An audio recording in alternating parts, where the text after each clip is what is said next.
حصيلة كرة القدم في دقيقة واحدة. نادي تشيلسي الإنجليزي يعلن معاقبة لاعب الوسط الأرجنتيني إنزو فرنانديز، ولن يشارك في مباراتين بسبب تصريحاته الأخيرة للصحافة بعد رغبته في الانتقال إلى مدريد وعدم الاستمرار مع تشيلسي. مانشستر سيتي قدم عرض صفقة جديدة على رودري، القرار الآن متروك للاعب. ريال مدريد مهتم في رودري.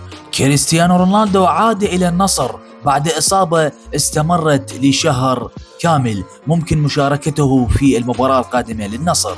جيان لويجي بيفون أسطورة إيطاليا استقال من دوره من الاتحاد الإيطالي بعد خروج إيطاليا من كأس العالم. أتلتيكو مدريد اتفق مع أتلانتا لشراء اللاعب البرازيلي لاعب الوسط إيدرسون.